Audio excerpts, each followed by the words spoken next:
Cette femme est notre employée de maison. C'est ce que ma belle-fille a dit à ses parents, en me pointant du doigt ce soir-là.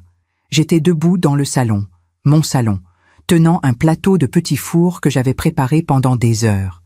J'ai senti mon cœur se figer. Pas de colère, pas de larmes, juste un silence assourdissant à l'intérieur de moi.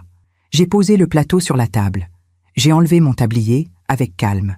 Et j'ai murmuré, d'une voix que je ne me connaissais pas, « Bonne chance avec les mensualités ». Puis je suis partie, sans un regard en arrière. Et ce n'est que dans le taxi qui m'emmenait vers Paris que j'ai réalisé que je venais de refermer la porte d'une vie entière. Je m'appelle Tibérine Lemoel, j'ai 59 ans. Et voici l'histoire que j'ai portée en silence bien trop longtemps. Pendant des années, j'ai cru que l'amour maternel suffisait à tout pardonner, que le sacrifice était une forme de noblesse, que si je donnais assez d'argent, assez de mon temps, assez de ma dignité, mon fils finirait par voir, par comprendre. Mais ce soir-là, j'ai compris quelque chose que personne ne m'avait jamais dit. On peut aimer quelqu'un de tout son cœur, et quand même devoir partir. Tout a commencé 3 ans plus tôt. Mon fils Hector venait de rencontrer Séraphine, une jeune femme élégante, au sourire parfait, aux ongles toujours impeccables. Elle parlait avec assurance, riait fort, et semblait savoir exactement ce qu'elle voulait dans la vie. Hector était ébloui, et moi, j'étais heureuse pour lui. Vraiment. Après 2 relations difficiles, il méritait enfin quelqu'un qui le rendrait heureux. Ou du moins, c'est ce que je croyais. Ils se sont mariés 6 mois après leur rencontre. Une cérémonie discrète dans une petite mairie de province, suivie d'un déjeuner dans un restaurant avec vue sur la Loire. Séraphine portait une robe crème qui lui allait à merveille. Hector ne la quittait pas des yeux. Ce jour-là, j'ai pris sa main dans la mienne et je lui ai dit « Prends soin de lui. Il a bon cœur. » Elle m'a souri. « Ne vous inquiétez pas, Tibérine. Je vais bien m'occuper de lui. » Je ne savais pas encore qu'elle parlait de mes économies. Quelques semaines après le mariage, Hector est venu me voir. Il avait l'air gêné, presque honteux. « Maman, Séraphine et moi, on cherche un endroit où s'installer. Mais les loyers à Lyon sont... » Il n'a pas eu besoin de finir sa phrase. J'ai tout de suite compris.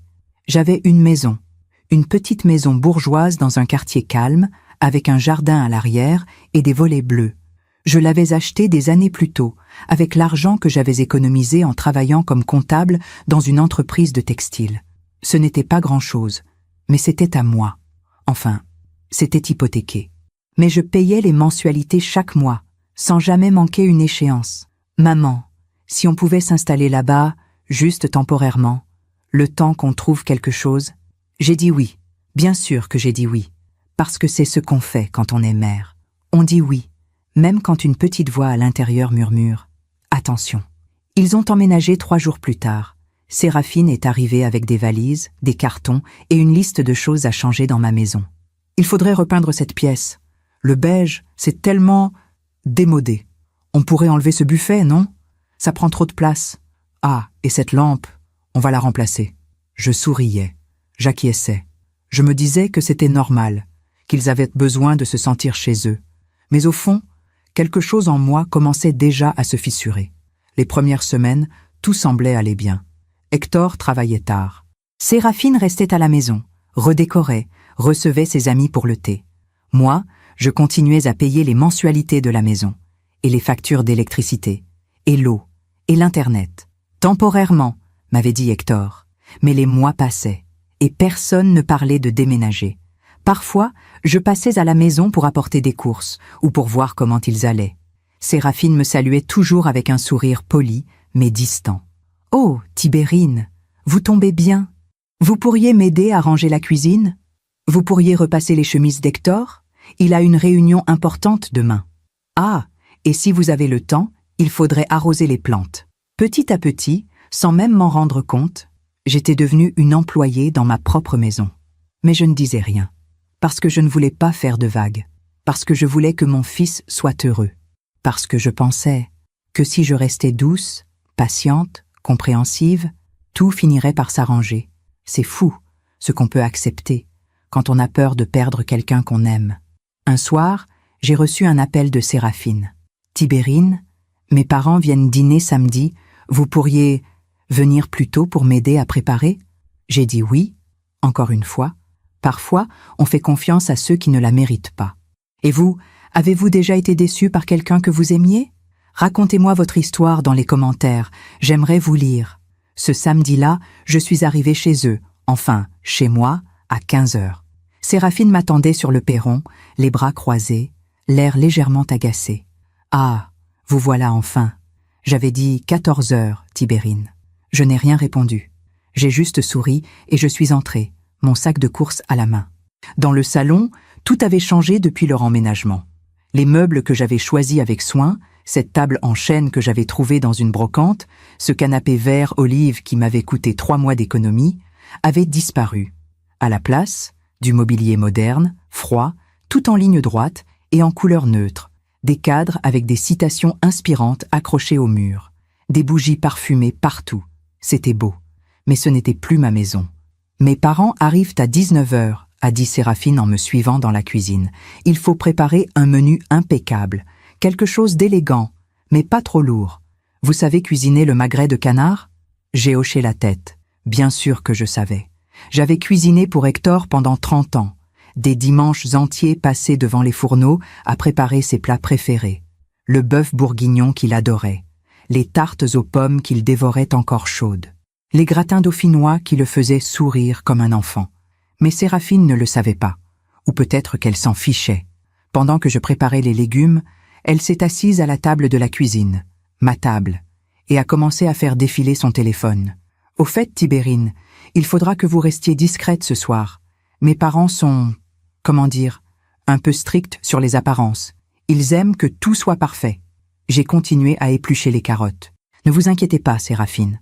Je ferai de mon mieux. » Elle a souri sans lever les yeux de son écran. « Merci, vous êtes adorable. » À ce moment-là, Hector est entré dans la cuisine. Il portait une chemise blanche impeccable, celle que j'avais repassée la semaine précédente, et sentait l'eau de Cologne que je lui avais offerte pour son anniversaire. Il m'a embrassée sur la joue, distraitement. « Salut, maman. Ça va? »« Ça va, mon chéri. Et toi ?» Il n'a pas vraiment répondu. Il s'est tourné vers Séraphine. « Tout est prêt pour ce soir ?»« Presque. Ta mère s'occupe du repas. » Il a hoché la tête, comme si c'était normal. Comme si c'était évident que je serais là, à cuisiner pour eux, à préparer un dîner pour des gens que je ne connaissais même pas. Et moi, j'ai continué à éplucher mes carottes. Vous savez ce qui est étrange? C'est qu'à ce moment-là, je ne ressentais même pas de colère, juste une sorte de fatigue douce, comme si j'avais couru un marathon sans m'en rendre compte et que mon corps commençait seulement à réaliser qu'il était épuisé. Mais je me suis dit que c'était passager, que c'était juste une mauvaise journée, que demain, ou la semaine prochaine, ou le mois prochain, tout redeviendrait comme avant. On se ment tellement à soi-même, parfois, pour ne pas avoir à affronter la vérité. Pendant que le magret cuisait doucement dans la poêle, je me suis surprise à penser à l'époque où Hector était petit. Il avait 5 ans, peut-être 6. C'était un dimanche d'automne, et nous étions allés nous promener dans le parc près de chez nous. Il portait un petit manteau rouge avec des boutons dorés, et il courait partout en ramassant des feuilles mortes. « Maman, regarde celle-là, elle est toute rouge !» Il me les apportait une par une et je les mettais dans mes poches. À la fin de la promenade, mes poches débordaient de feuilles froissées. En rentrant à la maison, il m'avait demandé « Maman, tu seras toujours là, hein ?» J'avais ri. « Bien sûr, mon chéri, toujours. » Et pourtant, là, debout dans ma cuisine, à préparer un repas pour impressionner des inconnus. Je me demandais si ce petit garçon en manteau rouge existait encore quelque part, ou s'il avait disparu, remplacé par cet homme qui me regardait à peine, qui ne me demandait jamais comment j'allais, qui prenait tout ce que je donnais sans jamais rien rendre. « Tibérine, vous pouvez mettre la table ?» La voix de Séraphine m'a tiré de mes pensées. Oui, bien sûr. J'ai ouvert le placard pour prendre les assiettes, mes assiettes, celles que j'avais achetées chez un céramiste à Avignon, il y a 15 ans, mais Séraphine m'a arrêté. Non, pas celle-là. Prenez la vaisselle blanche, celle avec le liseré doré. C'est plus élégant. J'ai regardé la vaisselle qu'elle me montrait. Elle était neuve, chère, probablement achetée avec l'argent qu'ils n'avaient pas, puisque c'était moi qui payais tout. Mais je n'ai rien dit. J'ai juste pris les assiettes blanches et je les ai posées sur la table.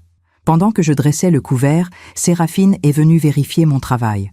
Elle a déplacé un verre de quelques centimètres, ajusté l'angle d'une fourchette, replacé une serviette, Comme ça, c'est mieux. Puis elle est repartie dans le salon, me laissant seule dans la salle à manger. J'ai regardé la table. Elle était parfaite, impeccable, froide, comme tout le reste. À 18h30, tout était prêt. Le magret reposait dans le four, la sauce aux érelles mijotait doucement, les légumes étaient glacés à la perfection. La table était dressée comme pour un magazine. Les bougies étaient allumées. Séraphine a inspecté la cuisine, puis le salon, puis la salle à manger. Elle a hoché la tête, satisfaite. « C'est bien. Vous pouvez rester pour servir, n'est-ce pas ?» Ce n'était pas vraiment une question. « Oui, bien sûr. » Elle a souri. « Parfait. Mes parents vont être impressionnés. » J'ai attendu dans la cuisine, assise sur un tabouret, les mains posées sur mes genoux. J'entendais Hector et Séraphine parler dans le salon. Ils riaient. Ils semblaient détendus, heureux. Et moi, j'étais là, dans l'ombre, à attendre qu'on ait besoin de moi, comme une employée.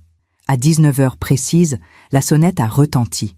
J'ai entendu Séraphine ouvrir la porte, sa voix soudain plus aiguë, plus animée. « Maman! Papa! Entrez! Entrez !» Des voix inconnues, des bises, des exclamations. « Oh, quelle jolie maison! C'est magnifique, ma chérie! Tu as vraiment bon goût! » Séraphine riait, ravie. « Merci, maman. On a beaucoup travaillé pour que tout soit parfait. » Je suis restée dans la cuisine, immobile. On a beaucoup travaillé. Pas elle, pas Hector. On, comme si cette maison était la leur. Comme si chaque meuble, chaque objet, chaque parcelle de ce lieu leur appartenait. Comme si je n'existais pas. Pendant que je raconte tout cela, je me demande d'où vous m'écoutez. Écrivez le nom de votre ville en commentaire. J'aimerais savoir où vous êtes, vous qui m'accompagnez dans cette histoire. Séraphine est entrée dans la cuisine, toute souriante. « Tibérine, on est prêt. Vous pouvez apporter l'entrée ?» J'ai hoché la tête. J'ai pris le plateau de toast au saumon fumé que j'avais préparé, avec de l'aneth frais, du citron, de la crème épaisse, et je suis sortie de la cuisine. Et c'est là, en entrant dans la salle à manger, que tout a basculé. Quand je suis entrée dans la salle à manger avec mon plateau, j'ai vu les parents de Séraphine pour la première fois, Monsieur et Madame Duvernay. Lui, la soixantaine élégante, costume gris anthracite, montre en or au poignet. Elle, cheveux blonds parfaitement coiffés, tailleur crème, collier de perles. Il dégageait cette assurance tranquille des gens qui n'ont jamais eu à se soucier d'argent. Ils étaient assis à ma table, dans ma salle à manger, et regardaient autour d'eux avec une satisfaction évidente. « Quelle charmante demeure !» disait Madame Duvernay. « Vous avez vraiment fait des merveilles, ma chérie. » Séraphine rayonnait. « Merci, maman. On voulait quelque chose de classique mais moderne, élégant mais chaleureux. » Hector acquiesçait, la main posée sur celle de sa femme. Séraphine a un goût extraordinaire. Moi, je me tenais là, debout près de la porte, mon plateau à la main. Personne ne m'avait remarqué. Ou plutôt, personne ne me regardait vraiment. Séraphine a fait un petit geste de la main, sans même tourner la tête vers moi. « Vous pouvez poser ça sur la table, Tibérine. » J'ai avancé doucement, posé le plateau au centre de la table. Les parents de Séraphine ont jeté un coup d'œil au toast, puis ont repris leur conversation comme si de rien n'était. « Et vous, Hector ?» a demandé Monsieur Duvernay en se servant un toast. « Votre travail se passe bien ?»« Très bien, monsieur. J'ai été promu chef de projet le mois dernier. »« Excellent, excellent. Il faut de l'ambition dans la vie. » Madame Duvernay s'est tournée vers Séraphine. « Et toi, ma chérie, tu t'occupes bien de la maison ?» Séraphine a souri, modeste. « Oh, tu sais, c'est beaucoup de travail, mais j'adore ça. Tout organiser, recevoir des amis, décorer. » Elle a fait un geste circulaire englobant tout le salon. « C'est tellement gratifiant de créer un vrai foyer, tu comprends ?» Je me suis reculée vers la cuisine, silencieuse. Personne ne m'a retenue. Personne n'a dit « Tibérine, asseyez-vous avec nous. » Personne n'a dit « Merci pour ces délicieux toasts. » Personne. Dans la cuisine, j'ai pris une grande inspiration.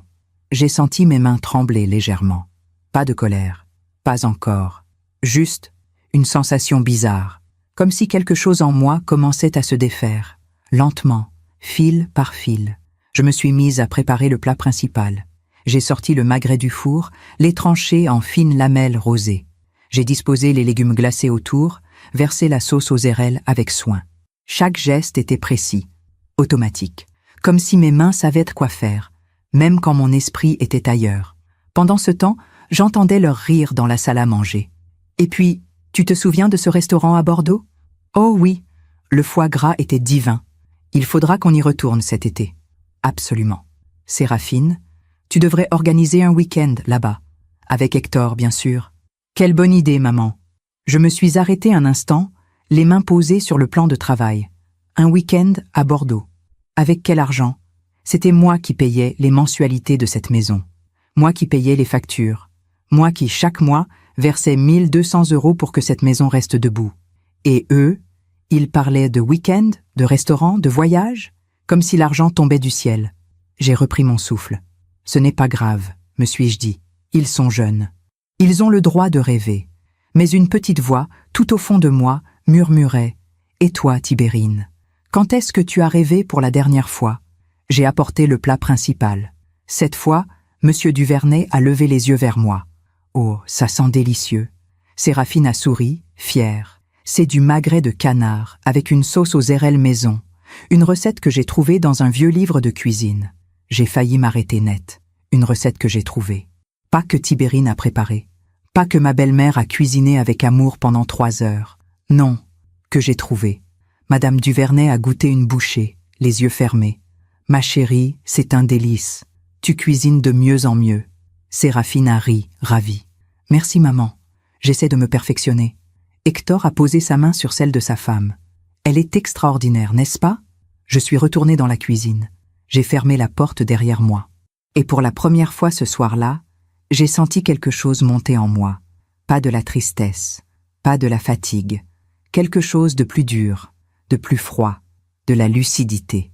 Je me suis assise sur le tabouret, les mains jointes. J'ai pensé à toutes les fois où j'avais dit oui. Oui, vous pouvez emménager dans ma maison. Oui, je vais payer les mensualités. Oui, je vais cuisiner pour vos invités. Oui, je vais rester dans l'ombre. Oui, oui, oui, toujours oui. Et à quel moment exact avais-je cessé d'exister? À quel moment étais-je devenue invisible? À quel moment mon fils avait-il oublié que j'étais sa mère, et pas juste une présence pratique, une solution à ses problèmes? J'ai entendu Séraphine rire dans la salle à manger. Un rire clair, insouciant. Le rire de quelqu'un qui n'a jamais eu à se battre pour quoi que ce soit. Quelqu'un qui a toujours eu des parents pour payer. Un mari pour approuver. Une belle-mère pour servir. Je me suis levée. J'ai regardé autour de moi. Cette cuisine, je l'avais choisie. Les placards en bois clair, le carrelage blanc, la fenêtre qui donnait sur le jardin. C'était moi qui avais tout payé, tout arrangé, tout imaginé. Et maintenant, tout cela appartenait à quelqu'un d'autre. Dans leur esprit, en tout cas. On a frappé à la porte de la cuisine. « Tibérine, vous pouvez apporter le dessert ?» La voix de Séraphine, douce, polie, mais avec cette note d'impatience à peine dissimulée. « Oui, j'arrive. » J'ai sorti la tarte tatin que j'avais préparée le matin même. Les pommes caramélisées brillaient sous la lumière. Elle était parfaite. J'ai posé la tarte sur un plateau, ajouté une carafe de crème fraîche épaisse, et je suis sortie de la cuisine. En entrant dans la salle à manger, j'ai vu qu'ils avaient déjà fini le plat principal. Les assiettes étaient vides, propres. Monsieur Duvernay s'est essuyé la bouche avec sa serviette. Délicieux, vraiment. « Vous avez de la chance, Hector, d'avoir une femme qui cuisine si bien. » Hector a souri. « Oui, je sais. » J'ai posé la tarte sur la table. Madame Duvernay a applaudi, ravie. « Oh, une tarte tatin, mon dessert préféré. » Séraphine a coupé des parts généreuses, les a servies à ses parents, à Hector, puis à elle-même. Elle ne m'a même pas regardée. Je me suis reculée vers le mur, les mains derrière le dos. Et c'est à ce moment-là que Madame Duvernay s'est tournée vers Séraphine et a demandé d'un ton léger « Mais dis-moi, ma chérie, qui est cette femme qui s'occupe de tout? Elle cuisine merveilleusement bien. » Séraphine a pris une bouchée de tarte, l'air pensif. Puis elle a souri. Et elle a dit, d'une voix claire, sans la moindre hésitation, « Cette femme ?» Elle a fait un petit geste de la main dans ma direction, comme si elle désignait un meuble. « C'est notre employée de maison. » Le silence qui a suivi a duré une éternité. Ou peut-être juste une seconde. Je ne sais plus. J'ai regardé Hector. Il a baissé les yeux vers son assiette. Il n'a rien dit. J'ai regardé Séraphine. Elle mangeait sa tarte, tranquille, comme si elle venait de dire la chose la plus normale du monde. Et moi, j'ai senti quelque chose se briser à l'intérieur de moi. Pas mon cœur. Non, quelque chose de plus profond. Le dernier fil qui me retenait à cette vie. Je me demande encore si j'ai fait le bon choix, ce soir-là. Et vous? Qu'auriez-vous fait à ma place? Dites-le-moi en commentaire. J'aimerais savoir. J'ai posé mes mains à plat sur mon tablier. J'ai pris une grande inspiration.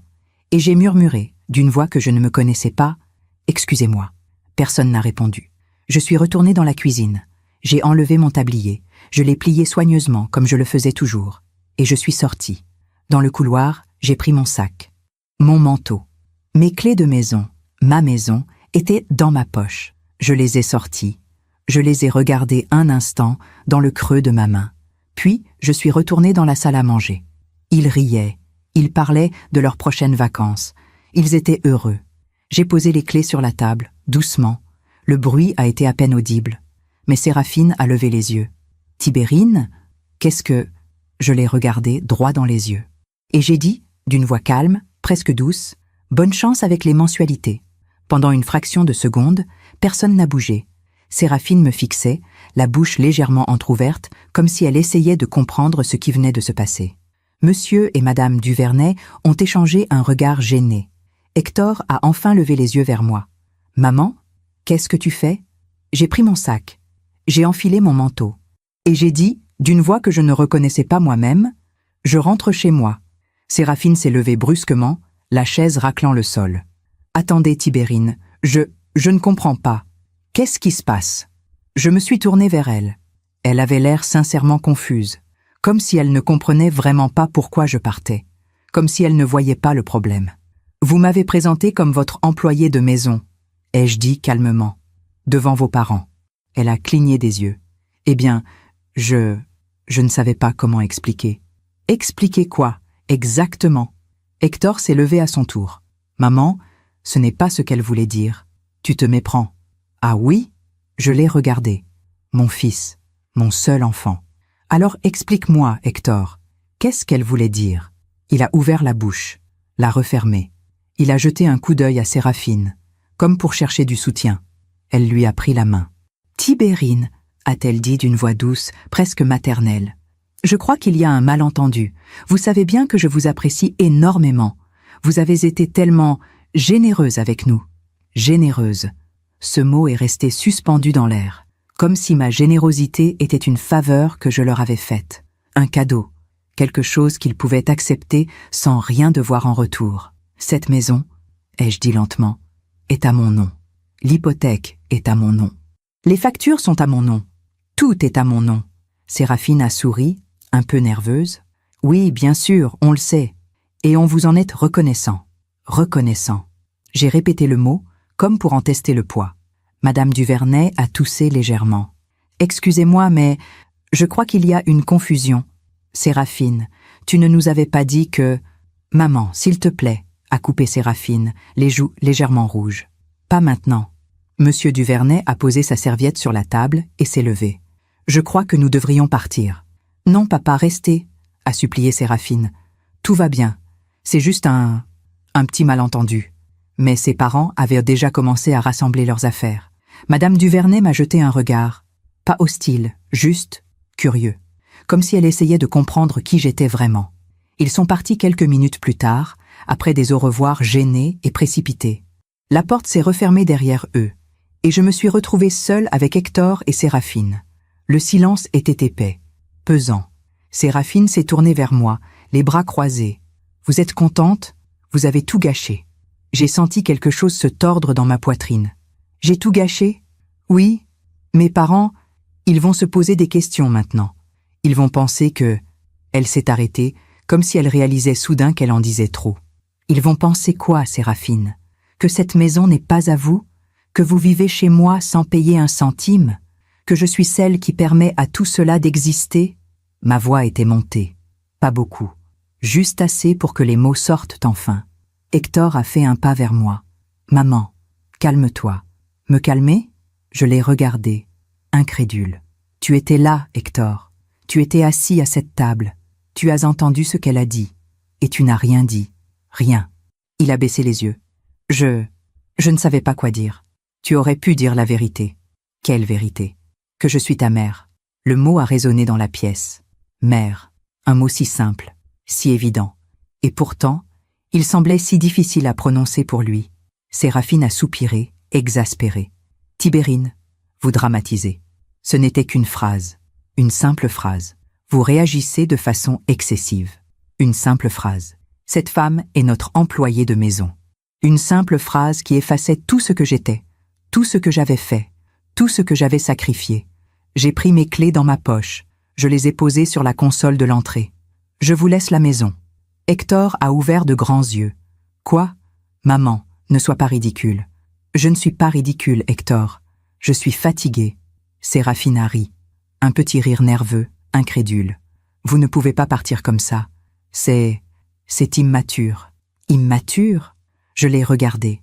Cette femme qui dormait dans ma maison, qui mangeait dans mes assiettes, qui recevait ses amis dans mon salon. « Vous savez combien coûtent les mensualités de cette maison, Séraphine ?» Elle a haussé les épaules, mal à l'aise. « Non. Hector s'occupe de ça. »« Non. Hector ne s'occupe de rien. C'est moi qui paie, 1200 € par mois, depuis 3 ans. » Le silence est retombé. Séraphine a regardé Hector comme si elle attendait qu'il démente. Mais il n'a rien dit, parce que c'était vrai. 1200 €, ai-je répété. Plus les factures d'électricité, plus l'eau, plus l'Internet, plus les taxes foncières. Vous voulez que je continue ? Séraphine a pâli légèrement. « Hector, c'est vrai ?» Mon fils a passé une main dans ses cheveux. « Écoute chérie, c'était temporaire. On devait juste se stabiliser. Maman a proposé de nous aider, alors j'ai proposé de vous aider à vous installer. » Ai-je coupé. « Pas de vous entretenir pendant 3 ans. » Séraphine s'est tournée vers moi, les yeux brillants. « Vous ne nous avez jamais rien dit. Vous auriez dû parler si ça vous posait problème. » Et là, j'ai compris. Elle croyait sincèrement que c'était ma faute, que si j'avais souffert en silence, c'était parce que je l'avais choisi, que si j'avais tout donné, c'était parce que je le voulais, comme si le silence était un consentement. « Vous avez raison, » ai-je dit doucement. « J'aurais dû parler. » Je me suis tournée vers Hector. « Et toi, tu aurais dû me protéger, me défendre, me regarder au moins. » Il a ouvert la bouche, mais aucun son n'est sorti, parce qu'il savait que c'était vrai. Il savait qu'il m'avait laissé tomber. J'ai ramassé mon sac. Je vais dormir chez une amie ce soir. Demain, je contacterai mon notaire pour transférer la maison à ton nom, Hector. Comme ça, ce sera vraiment la vôtre. Séraphine a eu un mouvement de recul. Attendez, vous ne pouvez pas ? Si, je peux. Et vous paierez les mensualités vous-même. Bonne chance. Hector a fait un pas vers moi. Maman, ne pars pas comme ça. On peut en parler. Il n'y a rien à dire, mon chéri. Tout a été dit ce soir. J'ai ouvert la porte. L'air froid de la nuit m'a frappé au visage. Derrière moi, j'ai entendu Séraphine murmurer à Hector « Elle ne partira pas vraiment. C'est juste pour nous faire culpabiliser. » Je me suis retourné une dernière fois. Hector me regardait, les yeux humides. Séraphine, elle, avait déjà sorti son téléphone, probablement pour envoyer un message à ses parents. « Au revoir », ai-je dit, et je suis partie. Dehors, la rue était silencieuse, déserte. J'ai marché jusqu'à l'arrêt de bus, mes pas résonnant sur le trottoir. Je ne pleurais pas encore. Je me suis assise sur le banc, mon sac sur les genoux. Et pour la première fois depuis des années, j'ai senti quelque chose d'étrange. Pas de la tristesse, pas de la colère, du soulagement. Comme si un poids immense venait de tomber de mes épaules. Comme si, en posant ses clés sur la table, j'avais enfin lâché prise. Le bus est arrivé 10 minutes plus tard. Je suis montée. Je me suis assise près de la fenêtre. Et pendant tout le trajet jusqu'à chez mon amie Claire, je n'ai pas regardé en arrière. Mais dans ma tête, une petite voix murmurait « Est-ce que tu as fait la bonne chose, Tibérine ? Est-ce que tu n'aurais pas dû rester ? Essayer encore ? Pardonner ? Vous savez ce qui est terrible ? C'est qu'on nous apprend, à nous les femmes, à nous les mères, que partir est un abandon, que mettre des limites est de l'égoïsme, que dire non est une trahison. Mais ce soir-là, dans ce bus qui m'emmenait loin de ma maison, de mon fils, de cette vie que j'avais construite de mes mains, j'ai compris quelque chose de fondamental. Parfois, partir n'est pas un abandon, c'est une survie. Claire habitait un petit appartement dans le 5e arrondissement de Lyon, au 3e étage d'un immeuble ancien avec des moulures au plafond et un parquet qui craquait sous les pas. Quand elle a ouvert la porte, ce soir-là, à 22 heures passées, elle a tout de suite vu que quelque chose n'allait pas. Tibérine ? Mon Dieu, qu'est-ce qui s'est passé ? Je suis restée là, sur le palier, mon sac à la main, incapable de parler. Elle m'a prise dans ses bras. Et c'est seulement à ce moment-là que j'ai pleuré. Claire et moi, nous nous connaissions depuis 35 ans. Nous avions travaillé ensemble dans la même entreprise de textile, à l'époque où j'étais jeune comptable et elle, assistante de direction. On déjeunait ensemble tous les midis, on se confiait nos peines de cœur, on riait de nos patrons incompétents. Elle avait été là quand mon mari était parti, il y a 20 ans. Elle avait été là quand j'avais dû élever Hector seul. Elle avait été là à chaque étape difficile de ma vie. Et ce soir-là, une fois de plus, elle était là. Elle m'a fait asseoir sur son canapé, m'a apporté une tisane à la camomille, s'est installée à côté de moi, les jambes repliées sous elle, et a attendu que je parle. Alors je lui ai tout raconté. Le mariage d'Hector, l'emménagement dans ma maison, les 3 années de silence, les factures que je payais, le dîner, les parents de Séraphine, la phrase « Cette femme est notre employée de maison ». Claire a fermé les yeux un instant, puis elle a posé sa main sur la mienne. « Mon Dieu, Tibérine, pourquoi tu ne m'as rien dit ?»« Je ne sais pas. » Et c'était vrai. Je ne savais vraiment pas. J'avais honte, je crois. Honte? Honte de quoi? D'avoir laissé faire, d'avoir été si faible. Claire a secoué la tête, les larmes aux yeux. Tu n'es pas faible, tu es une mère, c'est différent. Elle a serré ma main plus fort. Les mères, on nous apprend à tout donner, à tout sacrifier. Et après, on s'étonne qu'on ait tout perdu. Je suis restée chez Claire cette nuit-là. Elle m'a prêté un pyjama, installé un lit dans son petit bureau encombré de livres et de plantes vertes. Mais je n'ai pas dormi. Je suis restée allongée dans le noir, les yeux grands ouverts, à revivre chaque instant de cette soirée. Le sourire de Séraphine quand elle avait prononcé ces mots, le silence d'Hector, le regard gêné des parents Duvernay. Et je me suis demandé, depuis combien de temps était-ce en train de se passer? Depuis combien de temps Séraphine me considérait-elle comme une employée? Depuis combien de temps Hector acceptait-il cela sans rien dire? Depuis combien de temps vivais-je dans cette illusion? Le lendemain matin, j'ai été réveillée par l'odeur du café. Claire était déjà debout, habillée, prête à partir au travail. J'ai appelé mon bureau. Je leur ai dit que j'arriverais en retard. Elle a posé 2 tasses sur la petite table de la cuisine. « Alors, qu'est-ce que tu vas faire maintenant ?» J'ai regardé mon café, incapable de répondre. « Je ne sais pas. Tu vas retourner là-bas ?»« Je ne pense pas. » « Bien. » Claire a bu une gorgée de son café, les yeux fixés sur moi. « Parce que si tu y retournes maintenant, Tibérine, rien ne changera. Tu le sais, n'est-ce pas ?» Je le savais. Si je revenais maintenant, si je m'excusais, si je disais que j'avais exagéré, tout redeviendrait comme avant. Pire, même. Parce qu'il saurait que je n'oserais jamais vraiment partir. « Je vais aller voir mon notaire, » ai-je dit lentement. « Je vais transférer la maison au nom d'Hector. » Claire a froncé les sourcils. « Tu es sûre? C'est un gros cadeau, Tibérine. » Ce n'est pas un cadeau, c'est une libération. J'ai contacté Maître Renaud, mon notaire, en milieu de matinée. Il m'a reçu dans son bureau à 14 heures. C'était un homme dans la soixantaine, lunettes rondes, costume impeccable, qui me suivait depuis 15 ans. Il a écouté mon histoire sans m'interrompre. Puis il a posé ses mains à plat sur son bureau. « Madame Lemoel, je comprends votre décision, mais je dois vous poser une question importante. »« Oui ? Êtes-vous certaine que votre fils sera capable d'assumer les mensualités ?» J'ai hésité. Honnêtement, je n'en savais rien. Hector gagnait correctement sa vie, environ 2500 € par mois. Séraphine ne travaillait pas, préférant rester à la maison pour s'occuper du foyer. Avec 1200 € de mensualité, plus les factures, plus les courses, plus toutes les dépenses du quotidien. Est-ce qu'il pourrait s'en sortir? Je ne sais pas, ai-je admis. Maître Renaud a hoché la tête, pensif. Dans ce cas, permettez-moi de vous suggérer une alternative. Il a sorti un dossier, a commencé à écrire. Plutôt que de transférer immédiatement la propriété, vous pourriez simplement arrêter de payer les mensualités. Voir comment ils réagissent. Si votre fils ne paie pas, la banque entamera une procédure. Vous aurez alors tout le temps de décider ce que vous voulez faire. J'ai réfléchi. C'était plus prudent, plus intelligent. Mais une partie de moi voulait une coupure nette, définitive. Je vais y penser, ai-je dit. Maître Renaud a souri doucement. Prenez votre temps, Madame Lemoel. Les décisions prises dans la colère sont rarement les bonnes. En sortant de chez le notaire, j'ai allumé mon téléphone. Je l'avais éteint depuis la veille, incapable de gérer les appels ou les messages. Il y avait 7 appels manqués, 3 de Hector, 4 de Séraphine. J'ai écouté les messages vocaux. Le premier d'Hector, à 9 heures du matin. Maman, écoute, j'ai mal dormi. On peut se parler? S'il te plaît, rappelle-moi. Sa voix était fatiguée. Coupable. Le deuxième, de Séraphine, à 10 heures. Tibérine, c'est Séraphine. Écoutez, je crois qu'il y a eu un énorme malentendu hier soir. Vous avez mal interprété mes paroles. Je ne voulais pas... Enfin, vous savez bien que je ne pense pas vraiment que vous êtes une employée. C'était juste une façon de parler. Rappelez-moi, s'il vous plaît. Une façon de parler. Comme si les mots ne voulaient rien dire. Comme si on pouvait effacer une humiliation avec une simple explication.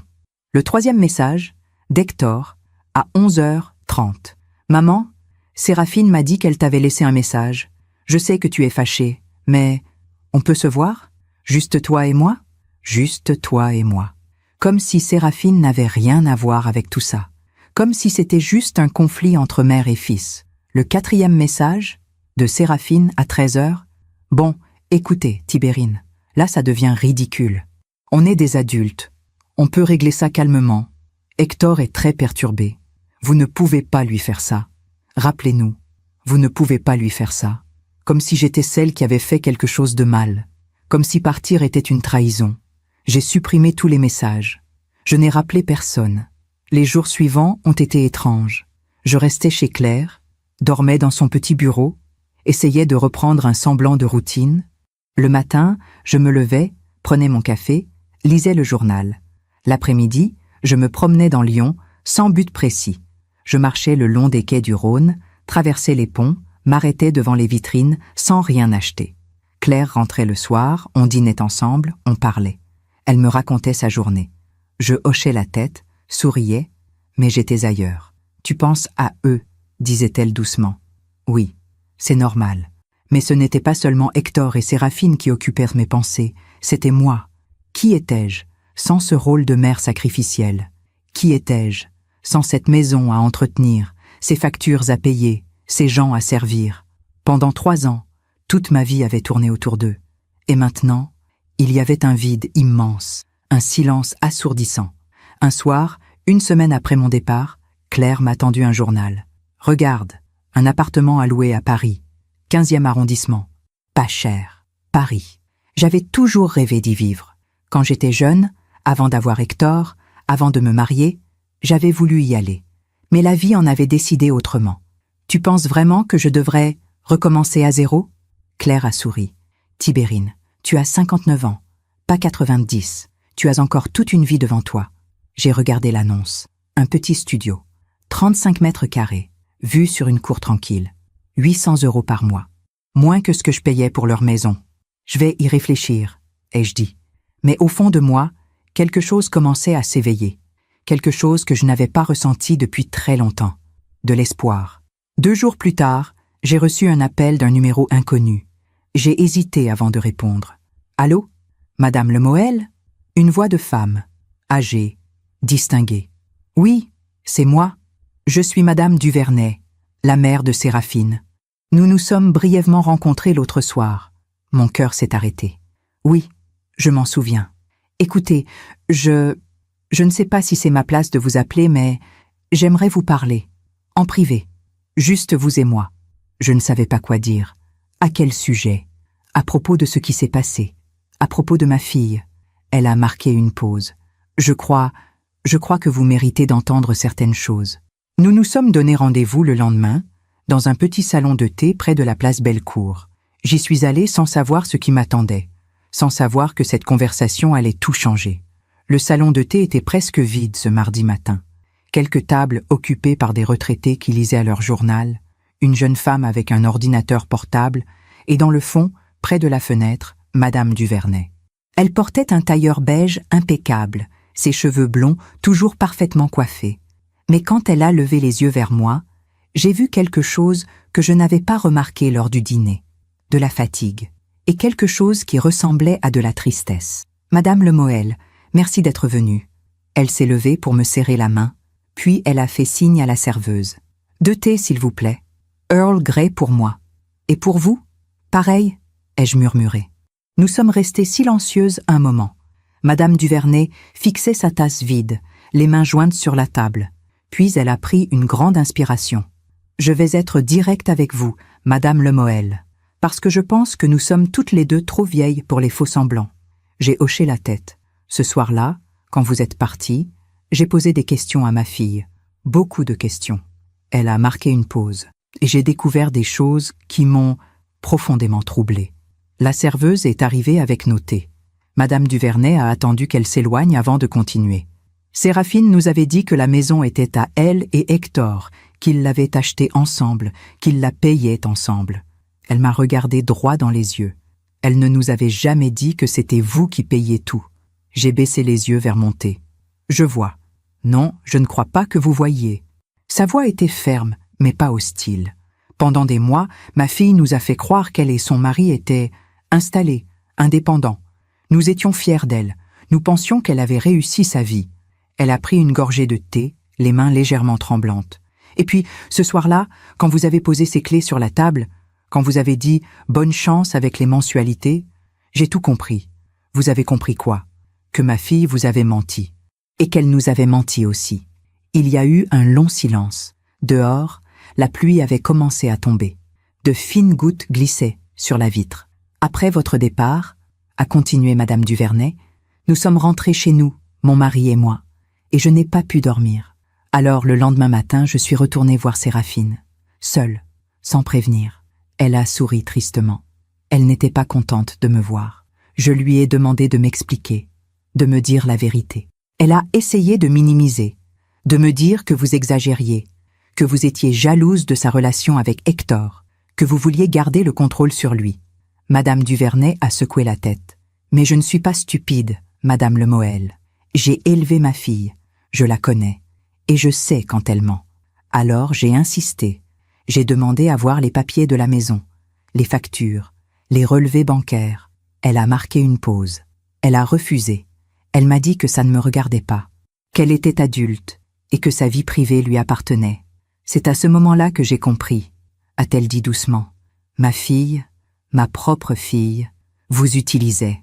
Le mot est resté suspendu entre nous. Utilisait. J'ai eu honte, a avoué Madame Duvernay. Une honte terrible, parce que je me suis demandé comment l'ai-je élevée pour qu'elle devienne comme ça. Ses yeux se sont embués. On lui a tout donné. Une belle éducation, des voyages, des vêtements, de l'argent, tout. Et pourtant, elle est devenue quelqu'un qui prend sans jamais donner. J'ai posé ma main sur la sienne, instinctivement. Ce n'est pas votre faute. Si, c'est notre faute. Elle a retiré sa main, s'est essuyé les yeux avec un mouchoir en tissu qu'elle a sorti de son sac. Nous l'avons trop protégée, trop gâtée. Nous lui avons appris qu'elle méritait tout sans jamais rien devoir en retour. Elle a repris son thé, les mains plus stables maintenant. Hier, j'ai parlé à mon mari. Nous avons pris une décision. Quelle décision? Nous n'aiderons plus Séraphine financièrement, plus un centime. Si elle et Hector ne peuvent pas payer les mensualités, ce sera leur problème, pas le vôtre et pas le nôtre. J'ai ouvert de grands yeux. Mais c'est votre fille. Justement, c'est ma fille, et il est temps qu'elle grandisse. Madame Duvernay m'a regardée avec une intensité que je n'attendais pas. Elle a 32 ans, Madame Lemoel. 32 ans. Et elle n'a jamais travaillé un seul jour de sa vie. Je ne savais pas ça. J'avais toujours cru que Séraphine avait eu une carrière avant de rencontrer Hector. Mais non. Elle était passée directement de la maison de ses parents à celle de mon fils, sans jamais gagner son propre argent, sans jamais se battre pour quoi que ce soit. Vous savez ce qui est drôle? A dit Madame Duvernay avec un rire amer. Nous pensions lui avoir trouvé un bon mari, un homme stable, avec un bon travail. Elle a secoué la tête. Mais en réalité, c'est elle qui a trouvé une bonne belle-mère, quelqu'un de généreux, de discret, qui ne poserait pas de questions. Ces mots m'ont frappé comme une gifle, parce qu'elle avait raison. Séraphine ne s'était pas mariée avec Hector par amour. Enfin, peut-être qu'il y avait de l'amour. Je ne pouvais pas le nier complètement. Mais il y avait autre chose aussi. Une opportunité. Vous savez ce qu'elle m'a dit, la semaine dernière ?» a continué Madame Duvernay. « Elle m'a dit qu'elle voulait un enfant. Mon cœur a bondi. Un enfant ? Oui. Elle dit que c'est le bon moment, que la maison est parfaite pour élever une famille. J'ai senti quelque chose se tordre dans ma poitrine. Un enfant, dans ma maison, avec mon argent. Et moi, Comme une idiote, a dit Madame Duvernay. J'étais contente. J'ai dit que j'étais prête à l'aider, à garder le bébé quand elle aurait besoin, à acheter des affaires. Elle a fermé les yeux. Mais maintenant je me dis, est-ce qu'elle veut vraiment un enfant? Ou est-ce qu'elle veut juste encore plus de raisons pour que vous continuiez à payer? Je n'avais pas pensé à ça. Mais maintenant que Madame Duvernay l'avait dit, c'était si évident. Un enfant. Une raison supplémentaire pour que je ne puisse jamais partir. Une façon de me lier encore plus à eux. Madame Lemoel, a dit Madame Duvernay en se penchant vers moi, je ne sais pas ce que vous allez faire, mais je veux que vous sachiez une chose. Quoi? Vous ne leur devez rien. Ces mots ont résonné en moi comme une cloche. Vous ne leur devez rien. Hector est votre fils, c'est vrai, mais ce n'est plus un enfant. Il a 34 ans. Il a fait ses choix. Il a choisi sa femme. Il a choisi de vous laisser payer. Il a choisi de ne rien dire quand elle vous a humilié. Elle a posé sa main sur la mienne, cette fois avec fermeté. Ce sont ses choix, Madame Lemoel, pas les vôtres. J'ai senti les larmes monter. Mais c'est mon fils. Je sais. Et c'est ma fille. Sa voix s'est brisée légèrement. Mais parfois aimer quelqu'un, c'est le laisser affronter les conséquences de ses actes. Nous sommes restés silencieuses un long moment. Autour de nous, la vie continuait. Les clients entraient et sortaient. La serveuse essuyait les tables. La pluie tambourinait contre les vitres. Mais nous étions dans une bulle. Deux mères qui comprenaient enfin qu'elles avaient fait les mêmes erreurs. Donner trop, protéger trop, excuser trop. Qu'est-ce que vous allez faire maintenant? Ai-je demandé à Madame Duvernay. Elle a haussé les épaules. Je vais prendre mes distances. Mon mari et moi, nous allons voyager. Nous avons toujours voulu voir l'Italie, les lacs, les villages. Elle a souri tristement. Nous allons laisser Séraphine vivre sa vie. Et si elle tombe, eh bien, elle apprendra à se relever. Et vous? A-t-elle demandé. Qu'allez-vous faire? Je vais aller à Paris. Les mots sont sortis avant même que je réalise que j'avais pris ma décision. À Paris? Oui, j'ai trouvé un petit appartement, rien de luxueux. Mais c'est à moi, juste à moi. Madame Duvernay a souri. Un vrai sourire cette fois. C'est une bonne décision. Paris vous fera du bien. Elle a sorti son portefeuille, a posé quelques billets sur la table. C'est moi qui invite. Avant de partir, elle s'est tournée vers moi une dernière fois. Madame Lemoel, est-ce que je peux vous demander quelque chose? Bien sûr. Si vous croisez Séraphine un jour, dans 10 ans, 20 ans, et qu'elle vient vous présenter des excuses, elle a hésité. Est-ce que vous lui pardonnerez? J'ai réfléchi longuement. Je ne sais pas, peut-être. Mais je ne l'oublierai jamais. Madame Duvernay a hoché la tête. C'est juste. Elle a enfilé son manteau, pris son sac. Bonne chance, Madame Lemoel. Et merci. Merci? Pourquoi? Pour m'avoir ouvert les yeux. Elle est partie. Et moi, je suis restée assise encore un moment, devant mon thé froid. Cette conversation avait tout changé. Parce que pour la première fois, quelqu'un d'autre que moi avait vu. Quelqu'un d'autre avait compris. Je n'étais pas folle. Je n'étais pas égoïste. Je n'exagérais pas. Ce que Séraphine avait fait, ce n'était pas un malentendu. Ce n'était pas une maladresse. C'était un choix conscient de me diminuer, de m'utiliser, de me transformer en quelque chose de moins qu'une personne. Et Hector, mon fils, il avait laissé faire. Je suis sortie du salon de thé, le cœur plus lourd, mais l'esprit plus clair. Dehors, la pluie s'était arrêtée. Le ciel commençait à s'éclaircir. J'ai pris mon téléphone. J'ai composé le numéro de l'agence immobilière à Paris. Bonjour, je vous appelle au sujet de l'appartement dans le 15e arrondissement. Il est toujours disponible? Oui, madame. Vous voulez prendre rendez-vous pour le visiter? Non, je veux le prendre. Il y a eu un silence surpris à l'autre bout. Vous ne voulez pas le voir d'abord? Non. J'ai vu les photos. Ça me suffit. Quand est-ce que je peux emménager? 2 semaines plus tard, j'étais à Paris. Les 2 semaines qui ont suivi ont été un tourbillon. J'ai signé le bail pour l'appartement à Paris. Un studio au 5e étage, sans ascenseur, avec une petite cuisine et une fenêtre qui donnait sur une cour intérieure. Ce n'était pas grand. Ce n'était pas luxueux. Mais c'était à moi. Pour la première fois depuis des années, j'allais vivre dans un endroit où personne ne pourrait me dire quoi faire, où personne ne prendrait mes sacrifices pour acquis, où je n'aurais de compte à rendre à personne. Claire m'a aidé à préparer mes affaires. J'avais laissé presque tout dans la maison, les meubles, la vaisselle, les livres, les souvenirs. Je ne voulais rien emporter qui me rappellerait cette vie. J'ai pris seulement mes vêtements, quelques photos d'Hector enfant et un coffret en bois que ma mère m'avait offert quand j'avais 20 ans. C'est tout. Tu ne veux vraiment rien d'autre ? Avait demandé Claire en regardant mes 2 valises. Non. Le reste, ce ne sont que des choses. Elle m'avait serré dans ses bras. Tu es la femme la plus courageuse que je connaisse, Tibérine. Je n'avais pas répondu, parce que je ne me sentais pas courageuse. Je me sentais juste, fatiguée de porter un poids qui n'était pas le mien. 3 jours avant mon départ pour Paris, j'ai reçu un appel d'Hector. J'ai hésité longtemps avant de décrocher. Maman. Sa voix était tendue, anxieuse. Hector, on peut se voir, s'il te plaît? Juste nous 2. J'ai accepté. Pas parce que je voulais entendre ses excuses, pas parce que j'espérais qu'il comprendrait, mais parce que c'était mon fils, et qu'une partie de moi avait besoin de lui dire au revoir. Nous nous sommes retrouvés dans un café près de la gare de Lyon. Un endroit neutre, impersonnel. Quand je suis arrivée, il était déjà là, assis près de la fenêtre, les mains autour d'une tasse de café qu'il ne buvait pas. Il avait maigri, des cernes sombres sous les yeux, les cheveux en désordre. Maman. Il s'est levé pour m'embrasser, mais j'ai reculé légèrement. Ce n'était pas conscient, c'était juste un réflexe. Il a baissé les bras, blessé. Nous nous sommes assis. « Comment tu vas » a-t-il demandé. « Je vais bien. Tu es où en ce moment » ? « Chez Claire. » Il a hoché la tête, mal à l'aise. « Maman, je suis désolé. » Les mots sont sortis dans un souffle. Je suis désolé pour ce que Séraphine a dit. Je suis désolé de ne pas avoir réagi. Je suis désolé pour tout. J'ai regardé mon fils, cet homme de 34 ans qui avait l'air d'un enfant perdu, et j'ai senti quelque chose se serrer dans ma poitrine. « Tu es désolé », ai-je répété doucement. « Oui.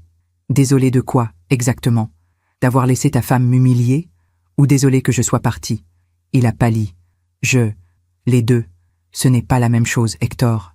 Il a passé une main dans ses cheveux, frustré. Je sais que j'ai merdé. Mais maman, tu es partie sans rien dire. Tu as juste disparu. J'ai posé les clés sur la table. J'ai dit au revoir. Mais tu ne nous as pas laissé nous expliquer. J'ai senti la colère monter. M'expliquer quoi, Hector? Comment ta femme a pu dire, devant ses parents, que j'étais votre employé de maison? Comment tu as pu rester assis, silencieux, et me laisser servir le dîner que j'avais cuisiné pendant que vous preniez tout le crédit? Ma voix tremblait. Explique-moi comment, pendant 3 ans, tu as vécu dans ma maison, avec mon argent, sans jamais payer 1 centime, et tu n'as jamais pensé à me dire merci. Hector a baissé les yeux. Ce n'est pas vrai. Sans quoi? Je t'ai dit merci, plein de fois. Quand? Il a réfléchi, cherchant dans sa mémoire, mais il ne trouvait rien, parce qu'il ne l'avait jamais fait. Hector, ai-je dit plus doucement, tu sais combien je payais chaque mois pour cette maison? Oui. Enfin, je savais que tu payais, mais 1 200 € de mensualité, plus 300 € de facture, plus les courses, plus tout le reste. Il a ouvert de grands yeux. 1 200 €? Oui, mais je croyais que c'était moins. J'ai ri, un rire amer. Tu croyais, mais tu n'as jamais demandé. Il y a eu un long silence. Autour de nous, les gens commandaient leur café, lisaient leurs journaux, vivaient leur vie. Et nous étions là, 2 étrangers qui essayèrent de se retrouver. « Maman, reviens !» Sa voix s'est brisée. « S'il te plaît, on va tout arranger. Séraphine va s'excuser, on va te rembourser, on va… » Non. Le mot est sorti avec une fermeté qui m'a surprise moi-même. « Non, Hector, je ne reviendrai pas. » Il a levé les yeux vers moi, les larmes au bord des paupières. « Mais pourquoi ? Parce que je ne peux plus. Parce que pendant 3 ans, je me suis oubliée. J'ai oublié qui j'étais. J'ai oublié ce que je voulais. J'ai vécu pour vous, pour ta femme, pour cette maison. Et j'ai disparu. » Ma voix tremblait, mais je continuais. Et ce soir-là, quand Séraphine a dit que j'étais votre employée, elle a dit tout haut ce que je ressentais depuis longtemps. « Mais ce n'est pas vrai !» a protesté Hector. « Tu n'es pas une employée. Tu es ma mère. Alors pourquoi tu m'as laissé servir le dîner sans rien dire? Pourquoi tu m'as laissé cuisiner, nettoyer, payer, sans jamais rien donner en retour ?» Il n'a rien répondu, parce qu'il n'y avait rien à répondre. « Tu sais ce qui me fait le plus mal ?» ai-je continué. « Ce n'est pas Séraphine. Ce n'est pas l'argent. Ce n'est même pas l'humiliation. C'est quoi alors ? C'est toi. J'ai vu la douleur traverser son visage. Tu es mon fils, mon seul enfant. Je t'ai élevé seul. J'ai travaillé pendant des années pour te donner une belle vie, pour que tu ne manques de rien. Les larmes coulaient maintenant. Et ce soir-là, quand elle a dit ces mots, tu n'as rien fait. Tu m'as laissé là, debout, humilié, et tu n'as rien dit. Je suis désolé, a-t-il murmuré, les larmes coulant sur ses joues. Je suis tellement désolé. Je sais. Alors reviens, s'il te plaît. On va tout recommencer. Non. Mais maman, Hector, écoute-moi. J'ai pris sa main dans la mienne. Je t'aime. Je t'aimerai toujours. Mais je ne peux plus vivre comme ça. Qu'est-ce que tu vas faire? Je déménage à Paris. Il a ouvert de grands yeux. Paris? Oui. J'ai trouvé un petit appartement. Je commence une nouvelle vie. Et nous? Et la maison? La maison est à toi maintenant. Enfin, presque. J'ai sorti une enveloppe de mon sac. J'ai parlé à mon notaire. J'ai arrêté de payer les mensualités. À partir de maintenant, c'est toi qui devras payer. Il a pris l'enveloppe, les mains tremblantes. À l'intérieur, il y avait tous les documents de la maison. Les relevés bancaires, les factures, tout. Mais, maman, je ne peux pas payer 1200 € par mois, avec mon salaire. Alors tu vendras la maison, ou tu trouveras un moyen, mais ce ne sera plus mon problème. Il a levé les yeux vers moi, paniqué. Tu es sérieuse? Oui, mais on va perdre la maison. Peut-être. Et ça ne te fait rien? J'ai réfléchi longuement avant de répondre. Si, ça me fait quelque chose, mais pas autant qu'avant. Il a secoué la tête, incrédule. Je ne te reconnais pas. Moi non plus. J'ai souri tristement. Mais je commence à m'aimer, comme ça. Hector a pleuré. Pas comme un homme, comme un enfant. Et une partie de moi voulait le prendre dans mes bras, lui dire que tout irait bien, que maman était là. Mais je ne l'ai pas fait, parce que maman n'était plus là. Pas de cette façon. Je me suis levée. Je dois y aller. Maman, attends. Hector, je l'ai regardé une dernière fois. Je t'aime, mais je ne peux plus te sauver. Tu es un adulte. Il est temps que tu apprennes à te sauver toi-même. Je suis sortie du café. Dehors, le soleil brillait. J'ai marché jusqu'à l'arrêt de bus, les larmes coulant silencieusement sur mes joues. Je ne me suis pas retournée. 2 jours plus tard, j'ai reçu un message de Séraphine. Long, rempli d'excuses, de promesses. Elle disait qu'elle avait réalisé son erreur, qu'elle était prête à changer, qu'elle voulait me rembourser, qu'elle m'aimait comme sa propre mère. J'ai lu le message une fois, puis je l'ai supprimé.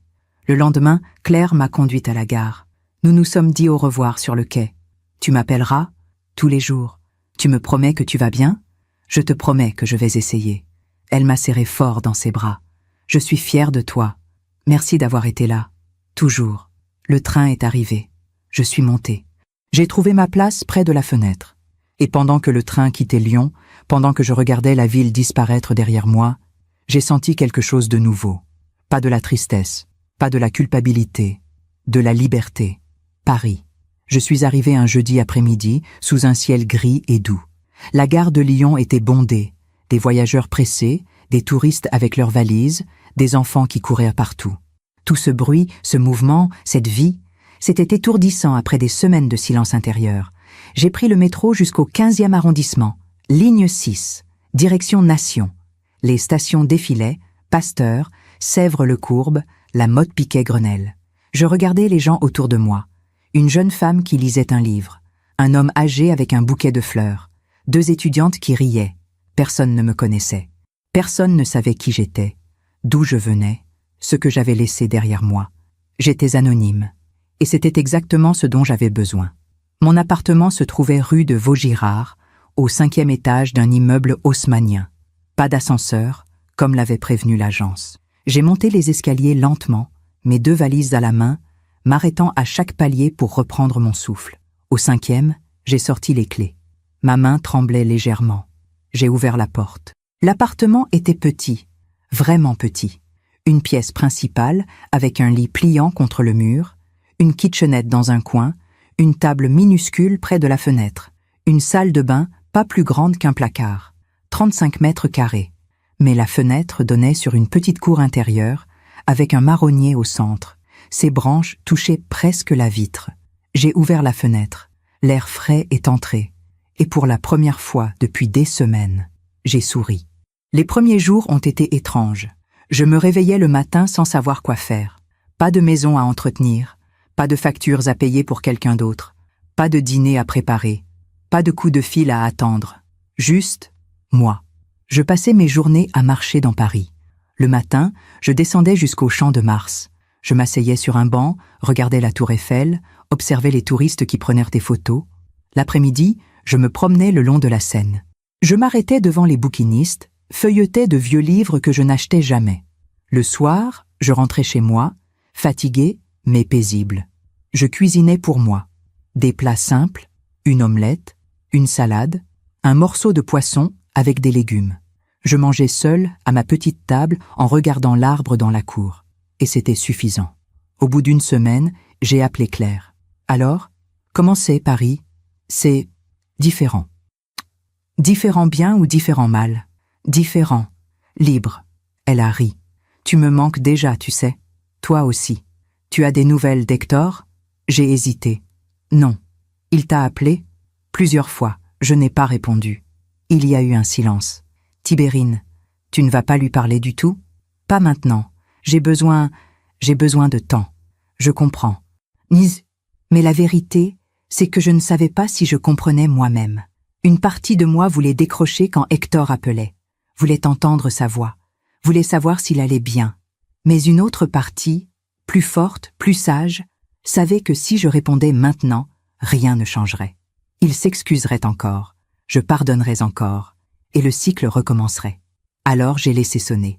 Encore et encore, jusqu'à ce que les appels s'espacent, puis s'arrêtent. Un mois après mon arrivée à Paris, j'ai trouvé un travail.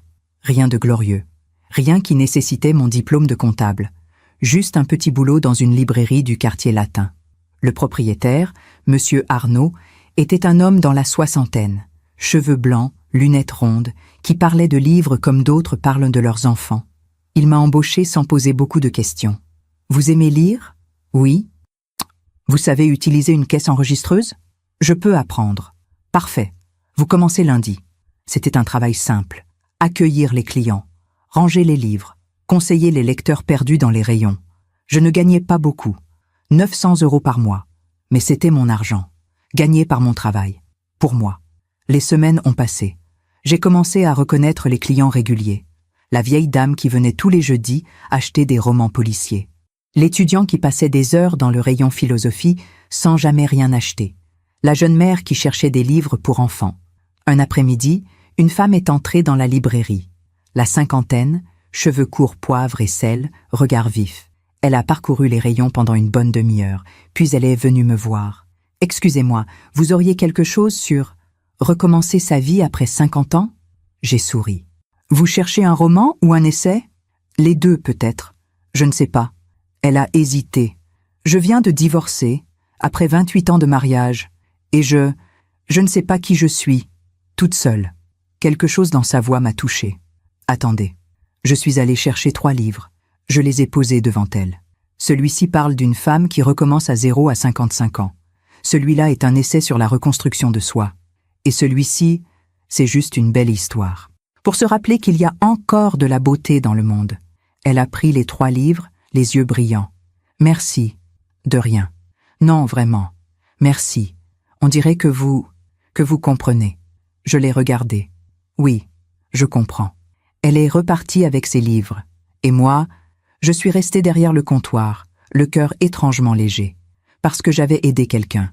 Non pas en payant pour elle, non pas en me sacrifiant, non pas en m'oubliant, juste en étant là, en écoutant, en comprenant.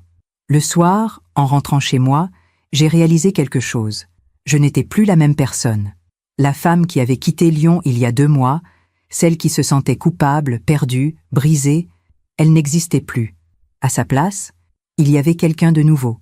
Quelqu'un qui marchait plus lentement, mais plus sûrement. Quelqu'un qui souriait moins souvent, mais plus sincèrement. Quelqu'un qui s'appartenait. Un soir, en novembre, j'ai reçu un appel d'un numéro que je ne connaissais pas. J'ai décroché, hésitante. « Allô? Madame Lemoel ?» Une voix d'homme, formelle. « Oui, c'est moi. Je suis maître Dupuis, notaire à Lyon. Je vous appelle au sujet de la maison située rue de la Charité. » Mon cœur s'est serré. « Oui? Votre fils, Monsieur Hector Lemoel, n'a pas payé les mensualités depuis 3 mois.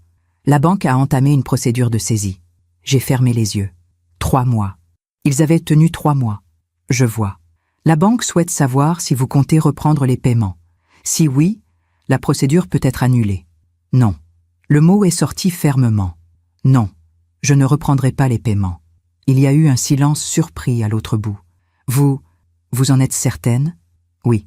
Madame Lemoel, si la saisie va jusqu'au bout, la maison sera vendue aux enchères. Votre fils perdra tout. Je sais. Vous ne voulez pas réfléchir encore? En parler avec lui? Non. C'est sa maison maintenant. Sa responsabilité. Le notaire a soupiré. Très bien. Je vais informer la banque. Merci. Madame Lemoel? Oui? Puis-je me permettre une question personnelle? J'ai hésité. Allez-y. Vous ne regrettez pas? J'ai regardé par la fenêtre. Dehors, la nuit tombait. Les lumières de Paris s'allumaient une à une. L'arbre dans la cour perdait ses dernières feuilles. Non, ai-je répondu doucement. Je ne regrette pas. Après avoir raccroché, je suis restée assise un long moment dans le noir.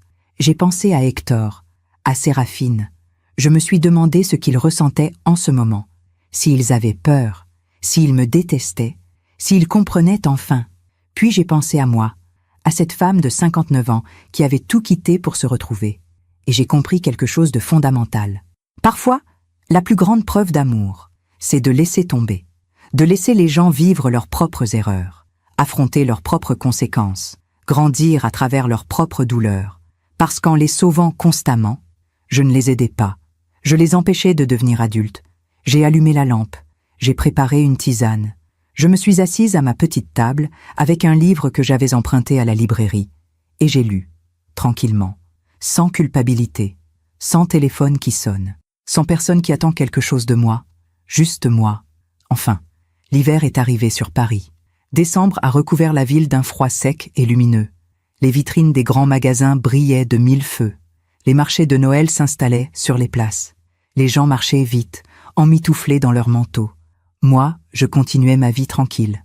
Le matin, je me levais tôt. Je prenais mon café en regardant l'arbre nu dans la cour. Je partais travailler à la librairie. Le soir, je rentrais chez moi, je cuisinais, je lisais. Une vie simple, une vie à moi.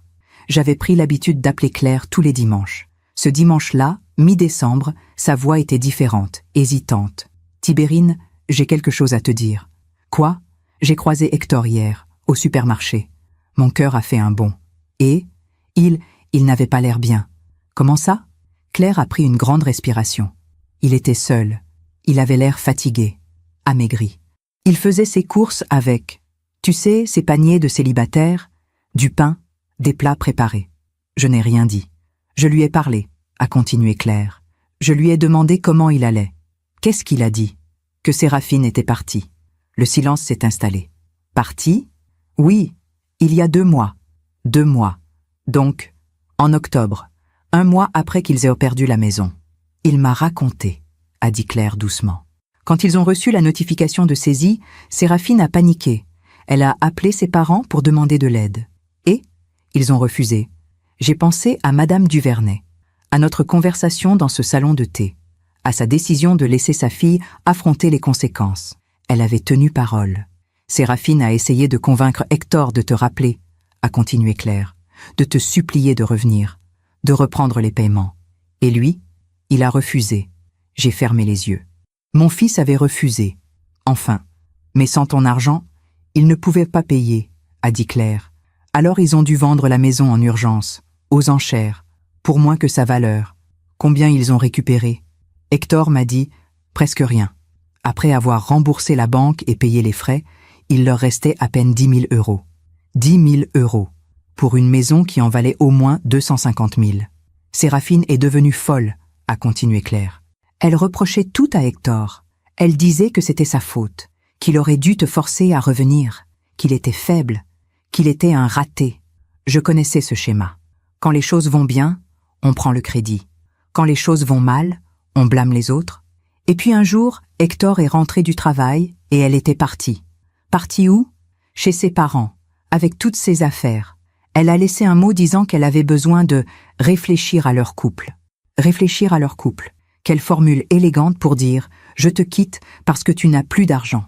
Et depuis, ai-je demandé. Depuis, elle ne répond plus à ses appels. Elle a demandé le divorce. Le divorce? Oui. Hector a reçu les papiers la semaine dernière. J'ai imaginé mon fils, seul dans un petit appartement, recevant ses papiers. J'ai imaginé sa douleur, sa confusion, sa solitude. Et une partie de moi, cette partie maternelle qui ne meurt jamais, a voulu courir vers lui. Mais l'autre partie, celle qui avait appris enfin à se protéger, est restée calme. Ce n'était pas mon combat, c'était le sien. Il m'a demandé de tes nouvelles, a dit Claire doucement. Qu'est-ce que tu lui as dit? Que tu allais bien, que tu vivais à Paris, que tu travaillais dans une librairie. Comment il a réagi?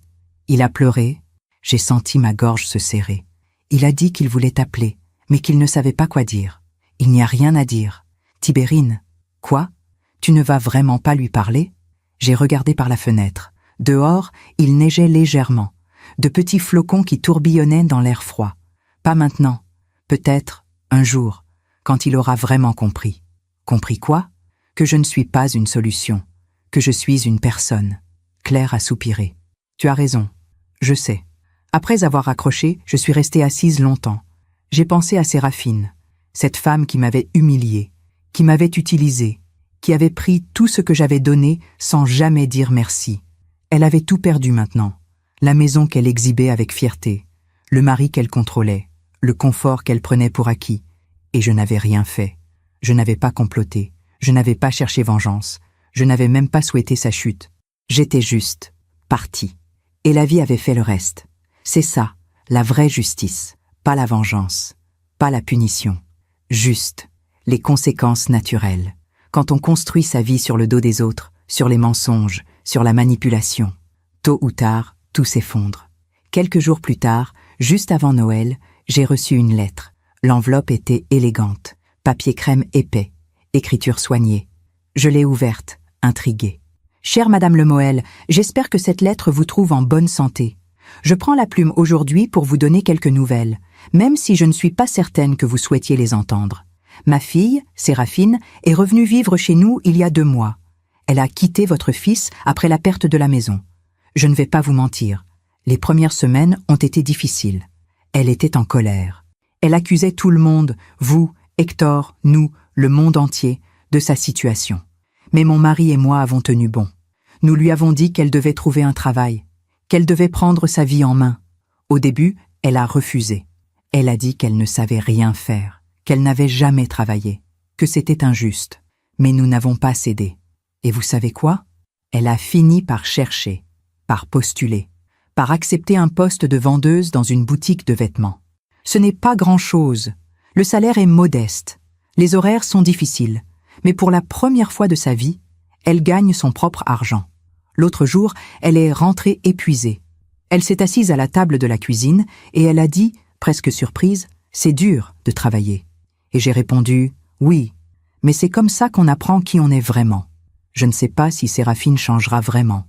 Je ne sais pas si elle comprendra un jour le mal qu'elle vous a fait. Mais je voulais que vous sachiez que vous aviez raison. En partant, vous ne l'avez pas punie. Vous lui avez donné une chance de grandir. Je ne vous demande pas de pardon en son nom. Ce n'est pas à moi de le faire. Je voulais juste vous remercier pour m'avoir ouvert les yeux, pour m'avoir montré qu'aimer quelqu'un, ce n'est pas tout lui donner. C'est parfois savoir dire non. Je vous souhaite une belle vie, Madame Lemoel. Vous la méritez. Bien à vous, Élisabeth Duvernay. J'ai relu la lettre 3 fois. Puis je l'ai posée sur ma table, à côté de mon thé qui refroidissait. Séraphine travaillait. Pour la première fois de sa vie, à 32 ans, elle découvrait ce que c'était que gagner son pain. Et moi, je ne ressentais ni satisfaction, ni joie méchante. Juste du soulagement. Le soulagement de savoir que j'avais fait le bon choix. Ce soir-là, j'ai marché jusqu'à Notre-Dame. Les illuminations de Noël brillaient partout. Les rues étaient pleines de gens heureux, pressés, chargés de cadeaux. Je me suis arrêtée sur le pont. J'ai regardé la Seine couler en contrebas. Et j'ai pensé à tout ce chemin parcouru. 6 mois plus tôt, j'étais une femme invisible. Une mère qui se sacrifiait en silence. Une femme qui payait pour exister dans la vie des autres. Aujourd'hui, j'étais libre. Pas riche, pas célèbre, pas entourée, mais libre. Et cette liberté valait plus que n'importe quelle maison. Plus que n'importe quelle reconnaissance. plus que n'importe quel sacrifice. J'ai pensé à Hector, à ce petit garçon en manteau rouge qui ramassait des feuilles mortes, à cet homme de 34 ans qui devait maintenant apprendre à se tenir debout. Un jour, peut-être, il comprendrait. Un jour, peut-être, il m'appellerait. Non pas pour demander, non pas pour prendre, mais juste pour dire « Merci maman, merci de m'avoir laissé grandir ». Et ce jour-là, peut-être que je répondrais. Mais en attendant, j'allais vivre, pour moi, enfin. Le printemps est arrivé sur Paris. Mars a ramené la lumière, les bourgeons sur les arbres, les terrasses qui se remplissaient à nouveau. Cela faisait maintenant 8 mois que j'avais quitté Lyon. 8 mois que j'avais posé ces clés sur la table et que j'étais parti.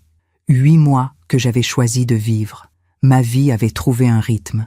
Le matin, je me réveillais avec le soleil qui entrait par ma fenêtre. Je préparais mon café, je m'asseyais à ma petite table et je regardais l'arbre dans la cour, qui maintenant se couvrait de feuilles vertes tendres. Je partais travailler à la librairie. Monsieur Arnaud m'avait donné plus de responsabilités. Je m'occupais maintenant des commandes, je conseillais les clients, j'organisais les vitrines. Le soir, je rentrais chez moi, parfois je cuisinais. Parfois, je sortais manger dans un petit bistrot du quartier. J'avais commencé à me faire des amis. Madame Chen, ma voisine du 4e, une femme chinoise de 65 ans qui m'invitait à prendre le thé. Julien, un jeune libraire qui travaillait avec moi et qui me faisait découvrir de nouveaux auteurs. Sophie, une cliente régulière qui était devenue une amie et avec qui je marchais parfois le dimanche dans le jardin du Luxembourg. Je n'étais plus seule, mais je n'étais plus dépendante non plus.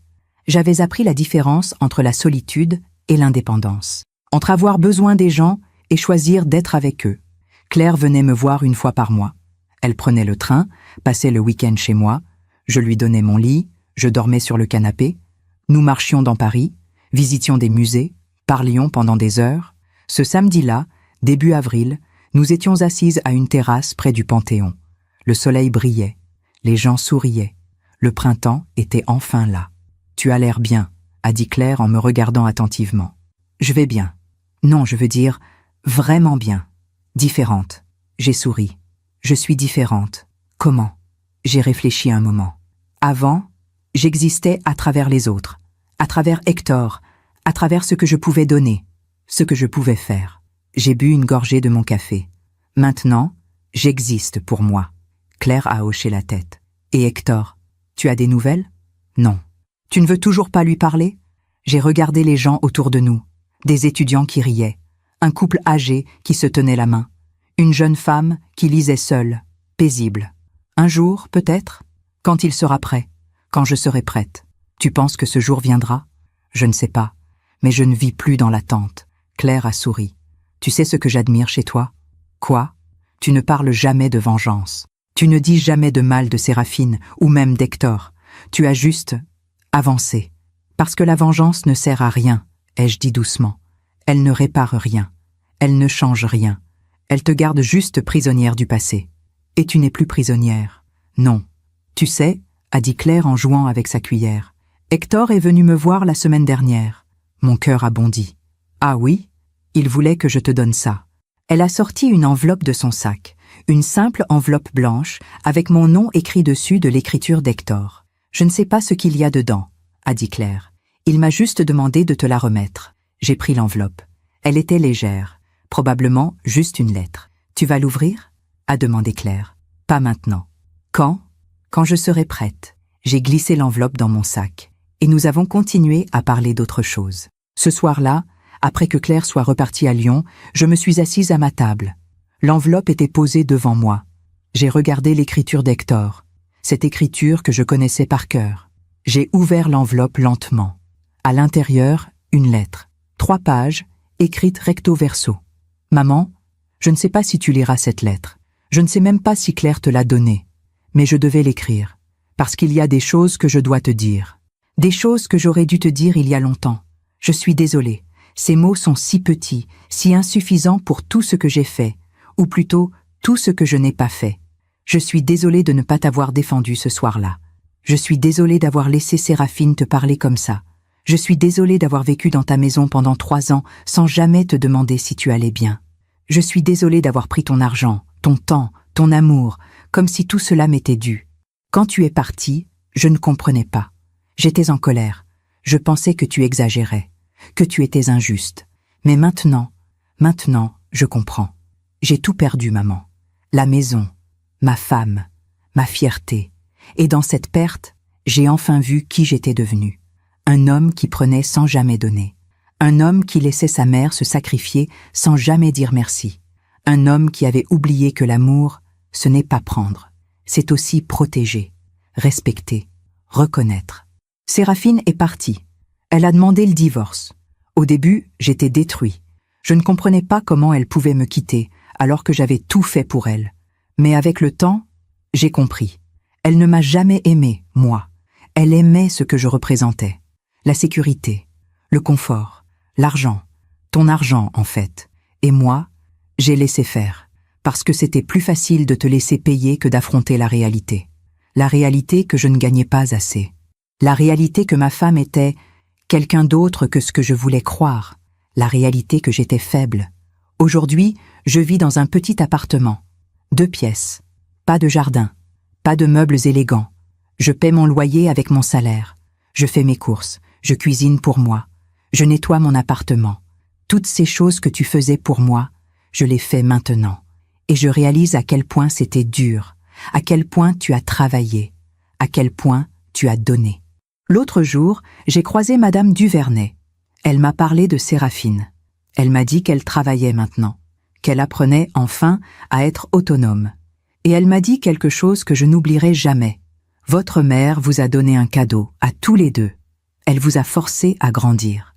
Elle avait raison. En partant, tu ne nous as pas abandonnés. Tu nous as libérés. Tu m'as libéré de ma dépendance. Tu m'as libéré de ma lâcheté. Tu m'as forcé à devenir un homme. Je ne te demande pas de revenir. Je ne te demande même pas de me pardonner. Je voulais juste te dire merci. Merci pour tout ce que tu as fait. Merci pour tout ce que tu as donné. Et merci pour être parti. Parce que c'est en te perdant que j'ai enfin compris ta valeur. Je ne sais pas ce que l'avenir nous réserve. Je ne sais pas si un jour on se reparlera, si un jour on se reverra. Mais je voulais que tu saches que je t'aime. Pas comme avant. Pas comme un enfant qui prend tout de sa mère, mais comme un homme qui respecte enfin la femme que tu es. Vis ta vie, maman. Sois heureuse. Tu le mérites. Ton fils, Hector. J'ai posé la lettre sur la table. Mes mains tremblaient légèrement. Mes yeux étaient humides, mais ce n'étaient pas des larmes de tristesse, c'étaient des larmes de soulagement. Mon fils avait compris. Enfin, je ne savais pas si j'allais lui répondre tout de suite. Je ne savais pas si j'allais l'appeler, le voir, reconstruire quelque chose avec lui. Peut-être que oui, peut-être que non, mais ce n'était plus urgent, parce que j'avais fait ce que j'avais à faire. J'avais posé des limites, j'avais choisi ma dignité, j'avais choisi ma vie, et maintenant, il faisait de même, à sa façon, à son rythme, et c'était suffisant. J'ai plié la lettre soigneusement. Je l'ai rangée dans le tiroir de ma table de nuit, à côté des photos d'Hector enfant. Puis je me suis levée. J'ai ouvert la fenêtre. L'air du printemps est entré, doux et frais. Dehors, Paris vivait. Les lumières brillaient. Les gens marchaient. La vie continuait. Et moi aussi. J'ai pensé à toutes ces femmes qui, comme moi, se sont oubliées, qui ont tout donné sans jamais rien demander, qui ont porté le poids de familles entières sur leurs épaules, qui ont pensé que l'amour, c'était se sacrifier jusqu'à disparaître. Et je voulais leur dire quelque chose que j'ai mis 59 ans à comprendre. Vous n'êtes pas égoïste si vous partez. Vous n'êtes pas cruel si vous dites non.